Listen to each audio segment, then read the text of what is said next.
불안은 설렘과 함께. 박혜윤의 도시인의 월든. 고성에 와서 몇 권의 책을 읽었다. 이 책은 둘째 날 북크 서점에 들렀다 구입했다.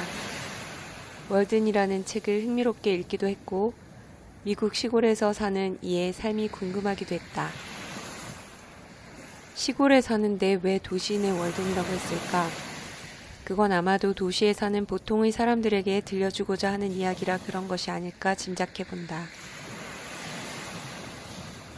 저자의 소박한 삶과는 달리 그녀의 이력은 화려하다. 좋은 대학을 나와 신문기자로 일했다가 미국에서 교육심리학 박사학위를 받은 후 미국 북서부 작은 마을에 정착한다.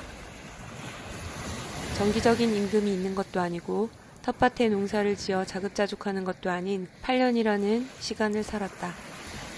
아마도 때때로 글을 썼을 것이고 남편은 주당 15시간짜리 일을 하며 넉넉하진 않지만 부족하지 않은 삶을 살았다.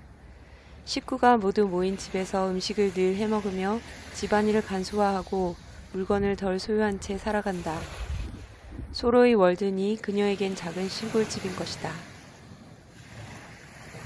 저자는 소로의 생을 예찬하지만은 않는다. 무엇이든 끈기 있게 하지 않고 조금 하다 다른 것으로 바꾸는 그의 생이 성공적이었다고만은 볼 수 없다. 월든 호숫가의 삶을 좋아했지만 2년 만에 나오기도 했다. 이런 그의 모순적인 언행을 비웃듯 이야기하기도 한다. 하지만 소로가 살았던 삶의 자세를 닮아가고 있다. 무엇이 되지 않아도 잡았던 것을 놓치더라도 현재에 충실하고 행복하면 되는 것이다.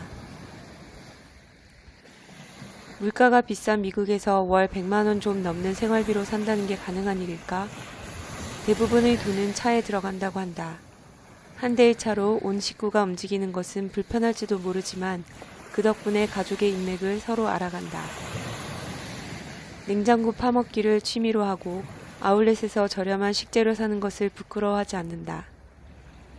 저자가 먼저 썼던 숲속의 자본주의자라는 책에서 아마 그에 대해 더 자세히 말하지 않았을까 싶다. 자녀의 학원비로 많은 돈을 쓰고 있는 우리나라 보통의 가정에 비해 그녀의 교육 방식은 무척 자유롭다. 아이들에게 집안일을 하게 하고 사교육을 시키지 않으며 책 읽고 서로 이야기를 많이 나누는 가정에서 아이들은 세상이 말하는 성공만이 행복이 아님을 알게 되지 않을까? 저자가 말한 풍요의 의미가 재밌다. 풍요란 내가 나의 것을 축적하는 데 있는 것이 아니라 자연스럽게 나를 통해 흘러오고 흘러나가는 그 흐름에 있다는 것을 알게 되었다. 우리는 사회생활을 하면서 남이 부러워할 만큼 일 잘하는 사람이 되고 싶어 한다. 그래야 남에게 인정받고 승진도 할 수 있을 테니까. 하지만 저자는 이렇게 말한다. 남의 일을 방해하지 않는 정도에서 1차적으로 만족하고 그 후에는 최선이나 최고보다는 내 단점도 함께 수용하면서 적당한 일을 하려고 한다. 어쩐지 이제는 무슨 일도 즐겁게 할 수 있을 것 같다. 똑부러지게 일 잘하는 사람이 되려고 하지만 않으면 말이다. 몇 년 전 아이들 유행어 중에 대충 살아 라는 말이 있었던 생각이 난다. 저자가 한동안 살았던 삶은 그야말로 아등바등 최선을 다하는 삶이었을 것이다. 하지만 이제는 대충 사는 삶으로 발상의 전환을 이루었다. 그녀의 행복의 크기가 차이가 있을지 궁금하다. 아마도 8년 동안 두 번째 스타일의 삶을 살아오며 책까지 2권을 쓴 이유는 현재에 만족하기 때문이 아닐까 싶다. 저자는 편안한 노후를 준비하기 위해 다시 고군분투하던 원래의 삶으로 돌아가게 될까? 2년 만에 월든을 나온 소로처럼 말이다. 그건 아무도 모른다. 아마 저자 자신도 모를 것이다. 대신 그 후의 삶에서마저도 저자는 행복해할 것 같다. 저자는 탐험을 좋아하니까. 이 삶을 권하지 않는다는 에필로그의 마지막 말이 의미심장하다.